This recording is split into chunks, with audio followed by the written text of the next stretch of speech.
आप सभी साधकों का स्वागत है। मैं अरविंद सक्सेना बोल रहा हूँ। साधना जगत के रहस्यों तथा तथ्यों को जानने के लिए इस चैनल के प्रत्येक वीडियो को देखें और इसमें दी गई हुई प्रत्येक प्लेलिस्ट को भी देखें। अब ये जो वीडियो है इसका जो टॉपिक है वो है दाहक इच्छाएं, पुण्यों का जलना या बर्निंग डिज़ायर्स, बर्निंग ऑफ पुण्यास। एक बहुत महत्वपूर्ण टॉपिक है ये, क्योंकि ये चैनल जो है मैं साधकों के लिए बनाया है। मैंने प्रत्येक जो भी वीडियो है वो इस हिसाब से कि प्रत्येक साधक के जो जो आवश्यकताएं हो सकती हैं, जानकारियाँ उसके लिए महत्वपूर्ण हो सकती हैं। साधना के समय में, साधना की प्रारंभिक तैयारी से लेके और अंतिम तक पहुंचने में वो सारी जानकारियाँ मैं इस चैनल में डाल रहा हूँ, इस वीडियोज़ में उसी हिसाब से बना रहा हूँ।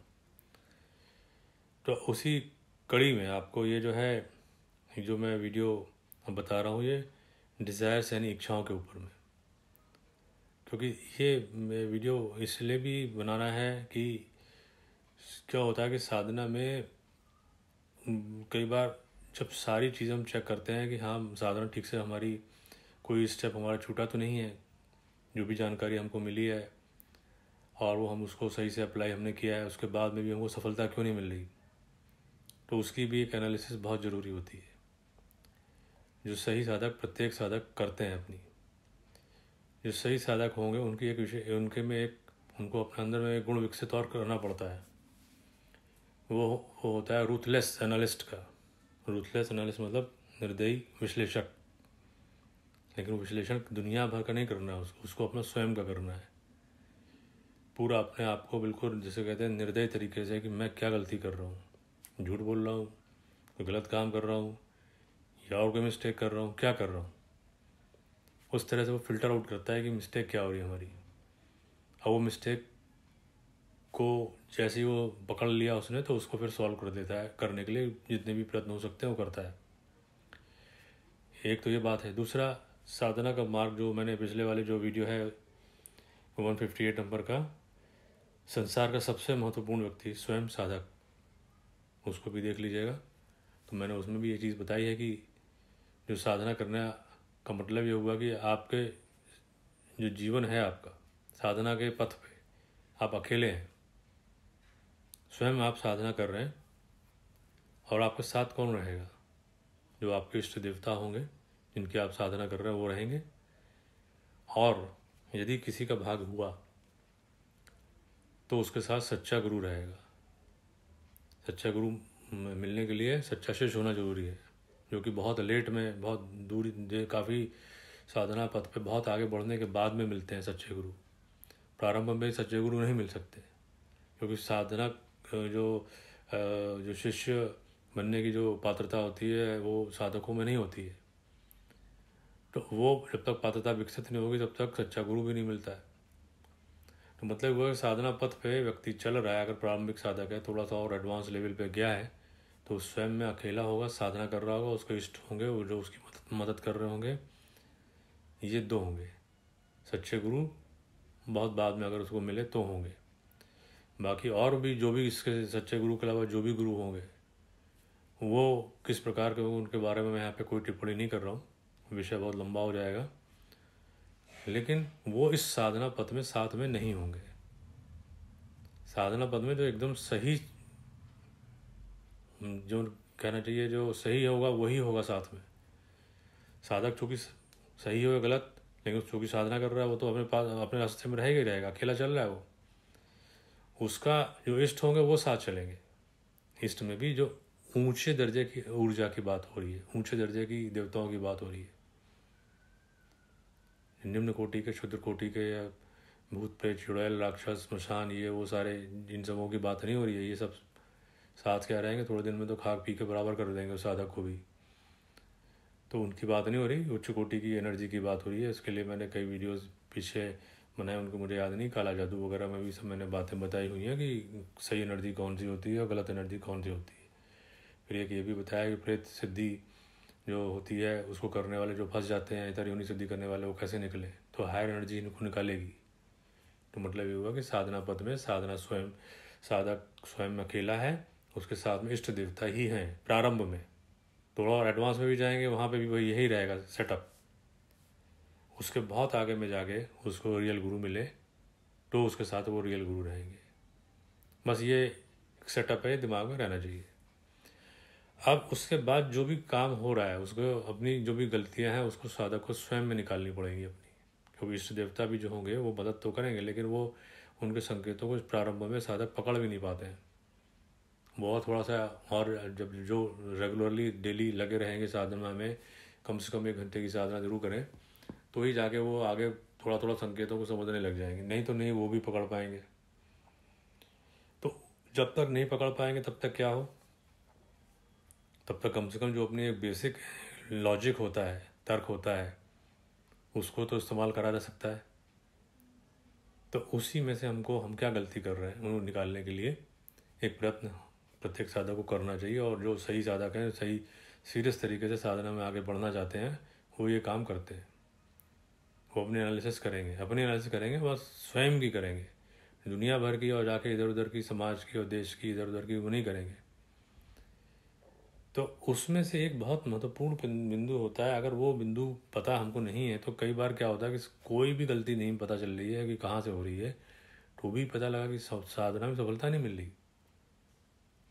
वो बिंदु मैं आपके सामने यहाँ पे स्पष्ट कर रहा हूँ, बहुत ही इम्पोर्टेंट बिंदु है। और समझ लीजिए कि वो मेक एंड ब्रेक वाला बिल्कुल ये पॉइंट है। ये इस पॉइंट को अगर समझ में आ गया तो आप सही रास्ता पकड़ ही लेंगे। कोई भी सही साधक होगा सही रास्ता पकड़ लेगा, और नहीं समझ में आया तो फिर वो चक्कर ही लगाता रहेगा, बिल्कुल भटकता ही रहेगा वो, और उसको समझ में नहीं आएगा, फिर वो सालों वेस्ट हो जाएंगे उसमें।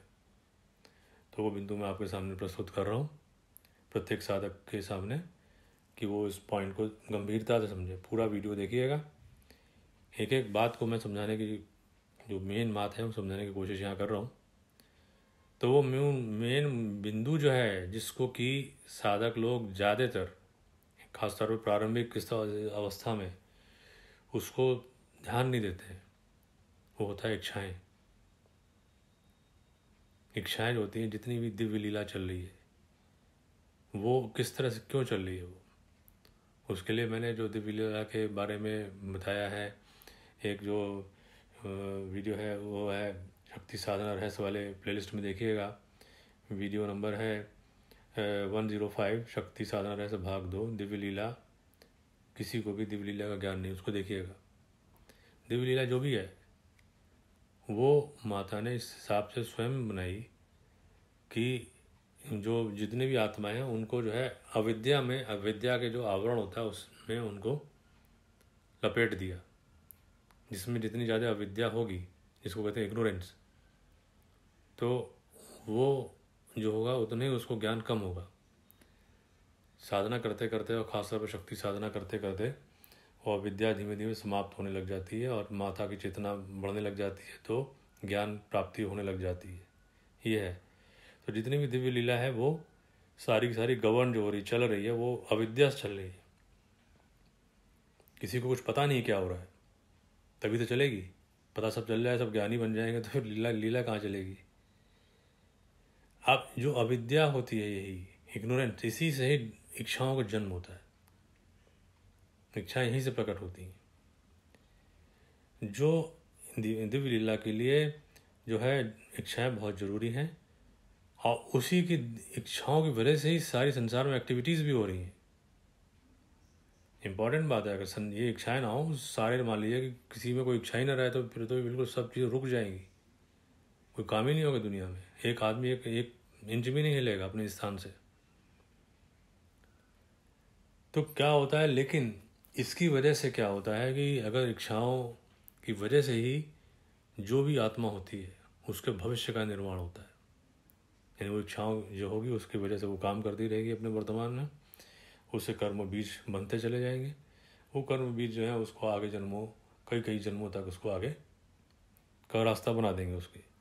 यानी कि कई वो जन्म और मरण के चक्र में उलझा देगी इसको इच्छाएं। जितनी ज़्यादा इच्छाएं होंगी उतनी ज़्यादा जो है वो चांसेस होंगे उसके अगले जन्मों के। तो जो सच्चे योगी होते हैं वो तो खैर सारी कोर्स कंप्लीट कर चुके होते हैं, वो तो समाधि तक पहुंच गए होते हैं, उनकी बात नहीं। लेकिन वो सच्चे योगी जब बनने की स्थिति में होते हैं, यानी कि जो फ्यूचर योगीज होते हैं, भविष्य के योगी, अभी योगी पूरे बने नहीं हैं लेकिन वो लगे हुए हैं अपने साधना में, वो इस बात को जो एडवांस लेवल पर पहुँचने लग जाते हैं तो वो क्या करने लग जाते हैं कि अपनी धीमे धीमे अपनी इच्छाओं को बिल्कुल नैरो करते चले जाएंगे, कम से कम करते चले जाएंगे। और जितना आगे में उनके पास क्या इच्छा रह जाएगी, कोई इच्छा नहीं रह जाएगी, वो केवल रह जाएगी केवल मुझे मोक्ष चाहिए, लिबरेशन। इसके लिए आप जो है मेरा अघोर साधना रहस्य वाले वीडियो जरूर देखिएगा। उसमें मैंने बताया हुआ है कि जो अघोरी होते हैं वो जो अघोर साधना पद्धति है वो गृहस्थों को नहीं करनी चाहिए, लेकिन वो जो सच्चे अघोरी होते हैं वो जो होते हैं केवल इसी चीज़ के लिए ज़िंदा रहते हैं कि मुझे मोक्ष चाहिए, मुझे शिव चाहिए। वो आप बहुत ही इंटरेस्टिंग जो है ये वीडियोस, और बहुत ही कहना चाहिए कि अघोरी हमको गृहस्थ साधकों को नहीं जाना चाहिए, लेकिन उनसे सीखने में कितनी बड़ा उनसे जो है सिद्धांत सीखने को मिलता है। जो अघोर जो लोग होते हैं, अघोर पंथ होता है, उनसे ये आपको उसमें मिलेगा। वो जो है जो जो कहना चाहिए अद्वैत, उस वाले सिद्धांत को वो प्रैक्टिकली कर रहे होते हैं। बाकी लोग तो द्वैत से अद्वैत के लिए केवल शास्त्रार्थ कर रहे होते हैं, इस किताब से उस किताब से टिप्पणी करना, आपस में बहस करना और अपने आप को विद्वान साबित करना, वो इतना ही कर रहे होते हैं। किसी ने भी एक्सपीरियंस नहीं किया है, लेकिन जो अघोरी होता है वो उसको एक्सपीरियंस कर चुका होता है या करने का प्रयास कर रहा होता है। जब कंप्लीट नहीं कर पाता तब तक 20% 30% वो कर चुका होता है। अंत में करते करते जब पूर्ण रूप से अद्वैत की चीज़ समझ में उसको आ जाती है तब तो भगवान शिव हो जाता है। तो उसकी कोई डिज़ायर नहीं होती, केवल एक डिज़ायर रह जाती है कि मुझे लिबरेशन चाहिए, मोक्ष चाहिए। तो ये तो एक बात हुई। दूसरी बात क्या है कि ये और इम्पॉर्टेंट आस्पेक्ट है कि यदि किसी साधक के पास कुछ भी कोई डिज़ायर हुई या किसी भी व्यक्ति के पास हुई तो उसको पूरा कैसे करेगा, अपनी इच्छा को पूरा कैसे करेगा। उसके लिए जो है जो उसकी आत्मा जो भी है जन्म जन्मांतर से जो भी उसने पुण्य अर्जित करे होंगे उसको वो यूज़ करेगी, एनर्जी को। पुण्य मतलब जो भी अच्छे कर्मों का फल मिला उसको, एक करेंसी मान लीजिए कि पुण्य के बहुत सारे इकट्ठे हैं उसके पास, उसको यूज़ कर लेगी जो उसके रिजर्व में हैं। अब उसके पास कितनी इच्छा हैं, मान ली 5 हैं, 10 हैं, 20 हैं, 50 हैं, तो उसमें से जो भी उसके पास रिजर्व है पुण्यों का, उसमें से जितना वो यूज़ कर सकता है किसी भी इच्छा के लिए उतना वो यूज़ कर लेगा। वो 1 इच्छा 2 इच्छा 3 इच्छा 4 इच्छा पूरी हो जाएगी उसकी, जितने उसने रिजर्व में अभी तक इकट्ठे करे होंगे पुण्य। इस जीवन में उतनी ही कर पाएगा वो। इसका मतलब क्या होगा कि जो रिमेनिंग होगी उसके बाद बच गई तो उसके लिए क्या करेगा वो, उसके लिए उसको अगला जन्म लेना पड़ जाएगा। तो यानी कि जो डिज़ायर्स होती हैं, जो हमारी अतृप्त इच्छाएं हैं, वो हमको अगले जन्म देने के लिए हमारी तैयारी कर देती है। ये प्रत्येक साधक को समझ लेना चाहिए। अब आगे क्या होगा, अब कोई इच्छा हमारी ऐसी है कि जो कि हमको लग रहा है कि हमको अभी चाहिए ही। एक होता है एक जेन्युइन इच्छा होती है कि रोटी कपड़ा और मकान इच्छा है, घर परिवार सुख से रहे, ठीक है, इच्छा है हमारी। लेकिन अब कोई कहे नहीं कि नहीं मुझे तो अल्ट्रा लग्जरी में रहना है, तो अब उसको अपने विशेष रूप से जितने भी रिजर्व है उसका पुण्य का उसको खर्चा करना पड़ेगा उसको। या कोई ऐसी इच्छा है जिसमें कह रहे हैं उसके दिल में आग लगी हुई है कि नहीं, इसको कहते हैं बर्निंग डिज़ायर, कि मुझे पूरा करके ही रखना है इसको, पूरा वो अपनी सारी ताकत लगा रहा है उसको पूरा करने में। तो क्या होगा, वो बर्न तो करेगा बर्निंग डिज़ायर के लिए, तो अपने पुण्यों को बर्न कर लेगा वो। इससे क्या होगा कि सारे पुण्य उसके जल्दी जल्दी खत्म होने लग जाएंगे उसके। हो सकता है कि बहुत जल्दी वो बैंकरप्ट हो जाए पुण्यों के हिसाब से देखा जाए तो, दिवालिया हो गया, फिर पुण्य नहीं बचे तो क्या होगा। जब पुण्य नहीं बचेंगे तो क्या होगा, सारी शक्तियाँ आसुरी शक्तियाँ बगल में बैठी हुई हैं, वो तो इंतजार कर रही हैं कि इसका पुण्य नष्ट हो तो मैं इसके अंदर घुसूँ, इसके शरीर में घुसूँ, इसके जीवन में घुसूँ। तो वो उस पर अटैक करती हैं और उसको अपने कंट्रोल में लेने का प्रयास करती हैं और उसको ले भी लेती हैं। दूसरा क्या होता है, क्योंकि इच्छा पूरी नहीं हुई, बर्निंग डिज़ायर थी, सारे पुण्य में नष्ट हो गए, पुण्य में नष्ट हो गया और इच्छा भी पूरी नहीं हुई। इच्छा कोई बहुत बड़ी होगी तो अगला जन्म भी निश्चित हो गया। अब उस बीच में अगर ये इनविजिबल वर्ड यानी अदृश्य शक्तियाँ, एविल फोर्सेस घुस गई बॉडी के अंदर में, तो मरने के बाद अपने साथ ले जाएंगे कि तुम अब मेरे जो है साम्राज्य में चलो, मेरे साथ रहो, वहाँ हम तुम्हारी इच्छाओं पूर्ति करने के और तुमको नए नए हथकंडे सब समझाएंगे कैसे करे जाते हैं। तो क्या है कि जितनी भी इच्छाएं हैं, ये जितनी भी एंडलेस जो है साइकिल को क्रिएट कर सकती है जन्म और मरण के, ये समझने चाहिए। और उसमें इस मनुष्य से दूसरी योनियों में भी हमको डाउनग्रेड कर सकती हैं, वहाँ तक भी ले जा सकती हैं। अब क्या होता है कि जो इच्छा पूरी नहीं हुई, मरने की इच्छा थी, पुण्य नष्ट हो गए, तो उसको जो जन्म मिला वो इनविजिबल वर्ल्ड में, योनि में किसी में मिला, जैसे भूत पिशाच राक्षस प्रेत इत्यादि में किसी में मिला। अब भूत पिशाच क्या होंगे, इनकी बॉडी की बात कर ली जाए। इनकी जो बॉडी होगी, इस सोल के लिए कोई कवर चाहिए। जैसे ह्यूमन एक कवर दे दिया, ह्यूमन बॉडी दे दी गई, अब यहाँ पे ह्यूमन नहीं है तो उनको दूसरी बॉडी दी, बॉडी तो मिलेगी सोल, उसके बिना ये काम ही नहीं कर पाएगी सोल। तो वो जो जो जो सोल को, उस वाली सोल को, इनविजिबल वर्ल्ड वाली सोल को जो है बॉडी मिली, उसका जो शरीर, उसका बॉडी का नाम होगा, वो होगा डिज़ायर बॉडी, इच्छा शरीर। देखने में बिल्कुल सिमिलर सा लगेगा ह्यूमन बॉडी की तरीके से, बट उसमें क्या होगा कि जो अर्थ और वाटर एलिमेंट्स होते हैं, तत्व, पृथ्वी और जल तत्व उसमें नहीं होंगे, इसलिए वो दिखेगा नहीं। तो अब ये क्या होगा कि जब ये बन गए, प्रेतूनी में चला गया व्यक्ति बर्निंग डिज़ायर की वजह से अपना, तो फिर क्या करेगा, जो कि डिज़ायर बॉडी है उसकी, और उसकी डिज़ायर पूरी नहीं हुई, इसीलिए तो डिज़ायर बॉडी मिली और प्रेतयोनी मिली उसे। तो फिर वो क्या करेगा, वो दूसरे जो मनुष्य हैं उनमें से किसी को सुटेबल को छांटेगा, जिसके पुण्य क्षीण होते चले जा रहे हों, उसके पास अट्रैक्ट होकर वह बैठा रहेगा, मौके की ताक में रहेगा, इसके पुण्य नष्ट हो, इसको उसके दिमाग में तरह तरीके के विचार पैदा करके गंदे काम करो, गलत काम करो, और उसके पुण्यों को नष्ट कराओ, जिससे पुण्य नष्ट हो जाए तो उसकी बॉडी में प्रवेश कर जाओ, और फिर उससे अपने फुलफिल करेगा अपनी सारी डिज़ायर्स को जो उसकी बच गई थी पूर्व जन्मों में। तो ये भी एक बहुत बड़ा कारण है कि दुनिया में जो ड्रामा हो रहा है तरह तरीके के, जिनको समझ में नहीं आता है ये क्यों हो रहा है, कि कोई तर्क ही काम नहीं कर रहा है। सतर्क से आप ढूंढना चाहिए, सही तर्क से, कि क्यों हो रहा है, तो समझ में नहीं आएगा। सर पीटने के अलावा कुछ समझ में नहीं आएगा क्यों हो रहा है ये। जितने भी इलॉजिकल बातें हैं आपको, वो आपको मिल जाएंगी। सीरियस जिसे कहते हैं, बहुत ज़्यादा कन्फ्यूजन्स पैदा हो जाएंगे, अनसाइंटिफिक बिहेवियर आपको दिखने लग जाएगा लोगों में कि क्यों हो रहा है, बिना मतलब की जगह एक दूसरे पे शंकाएं पैदा हो जाएंगी, प्रेजुडाइज कहते हैं वो पैदा हो जाएंगे।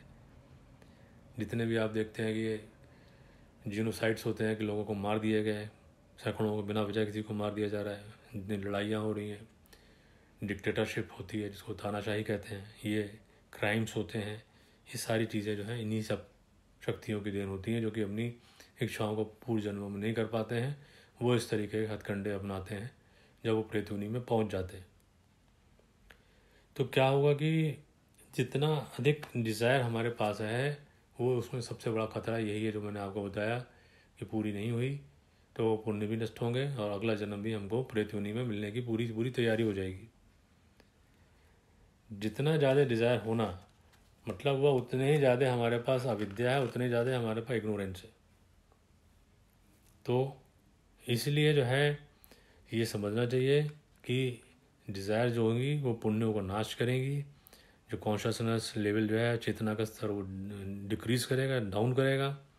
इसका मतलब क्या हुआ कि भगवान की तरफ ध्यान जो है वो कम जाएगा।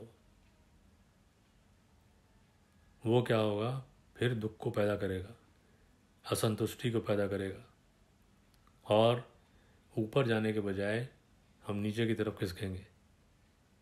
तो इसीलिए क्या होता है, जितने भी गुरु हैं, आप देखें, सच्चे गुरुओं की बात बोल रहा हूँ। एक वीडियो मेरा जो है आप देख लीजिएगा, ये प्लेलिस्ट में भी है, असुर। इस वाली प्लेस में देखिएगा, मैंने असुरों के बारे में बताया। जो असुर होते हैं वो तामसिक इंटेलेक्ट होती है, प्रॉब्लम मेकर्स होते हैं, उसी का अपोजिट असुर होते हैं। तो जो अगर असुर कोई गुरु हुआ जिसमें तामसिक इंटेलेक्ट है, जो कि लोगों को बर्बाद करने के लिए पैदा हुआ है, तो वो क्या कहेगा कि मेरे पास आओ और अपनी इच्छाओं की सारी लिस्ट लेके आओ, मैं तुमको सारे हथकंडे बताऊँगा कि कैसे इसको पूरा करना है। इसको मैं बैठा हूँ तुम्हारी शिक्षाओं के पूर्ति के लिए। लेकिन जो सच्चे गुरु होंगे या जो सच्चे योगी होंगे, या आप शास्त्रों की बात कर लीजिए, जो सही शास्त्रों की बात बोल रहा हूँ, जिनके लिए मैंने वेद गुरु वाला वीडियो बनाया 29 नंबर का, और शास्त्रों की उत्पत्ति वाला वीडियो बनाया है।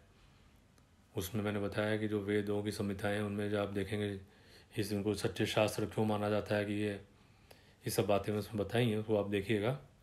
ये सब बातें इनमें अगर आप सब में जाके ढूंढेंगे तो वो क्या कहेंगे, इच्छाएं जो है वो दुख का कारण है। तो इच्छाओं को अपना कम से कम करना चाहिए।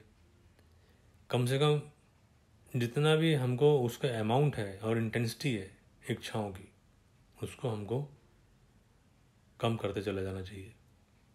और जिसको कहते हैं कि एक ऑप्टिमाइज़ करना चाहिए अपनी इच्छाओं को, कि हमको क्या करना है, क्या नहीं करना, क्या सही है, क्या गलत के। और ख़ासतौर पे जो बर्निंग डिज़ायर्स है उनको तो प्रणाम करके साइड में रख देना चाहिए कि भाई मुझे अपने बर्न नहीं करना अपने आप को।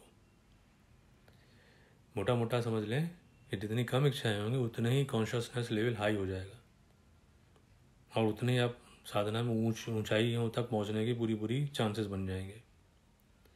अब जो सही गुरु होंगे, अगर इनकी बात मैंने प्रारंभ में करी थी कि जो सही शिष्य जब तक नहीं बनेगा उसको सही गुरु नहीं मिलेंगे। सही गुरु क्या होगा, उसके पास कोई भी शिष्य जाएगा, कोई भी इच्छा हो उसको, तो वो हैमर करेगा उसको कहेगा, मतलब उसको कहेगा कि इसको कम से कम करो। अब जो पहले इतनी इंटेंसिटी में हो गई होगी उसको किस तरीके से, किसी ना किसी तरीके से कोई काम देगा, उसको बर्न करने की कोशिश करेगा, लेकिन इच्छाओं को कम कराने की कोशिश करेगा। तो इसीलिए जो फॉल्स, अगर किसी को मान लीजिए कोई हुआ फॉलोअर जो अभी इच्छाओं में पूरा मतलब धंसा हुआ है और उसी की पूर्ति के लिए गुरु को ढूंढ रहा है, उसको सही गुरु मिलेगा भी क्यों। तो इसलिए क्या होता है, जो दिव्य माँ है इस दिव्य लीला में, वो सही गुरुओं को छिपा देती हैं, सबके सामने प्रकट नहीं होने देती, क्योंकि उनके पास जो पहुंचने वाले लोग होंगे उनमें से सही लोग ही पहुंचे। वो पूरा जब टेस्ट कर चुके होंगे, सारी अपनी परीक्षाएं पास कर चुके होंगे साधनाओं में अपने आप को, तभी उनको वहाँ तक पहुँच पाएंगे वो। तो इसका मतलब ये हुआ कि जितनी भी हमारी बड़ी टोकरी होगी इच्छाओं की, या हमने बर्निंग डिज़ायर्स की, वो हम जो भी आत्मा होगी उसको मोक्ष के मार्ग से उसको दूर करती चली जाएगी। ये बहुत ही एक ऐसा है पॉइंट जिसको जनरली साधक प्रारंभ में जो है उसको ध्यान नहीं देते। तो ये ही एक मेरा उद्देश्य था, इस पर प्रत्येक साधक को ध्यान देना चाहिए, बहुत ही महत्वपूर्ण है और बहुत डिसिसिव पॉइंट है ये। अगर ध्यान नहीं दिया तो समझ लीजिए कहीं से जहाँ जाना है वहाँ हम नहीं जा पाएंगे, कहीं और जाके चले जाएंगे और समय बहुत ज़्यादा नष्ट होगा, साधना में सफलताएं नहीं मिलेंगी। तो इस पॉइंट पे जरूर ध्यान देना चाहिए प्रत्येक साधक को। आशा करता हूँ कि आप सब लोगों को जानकारी अच्छी लगी होगी। इस वीडियो को देखने के लिए आप सभी का धन्यवाद।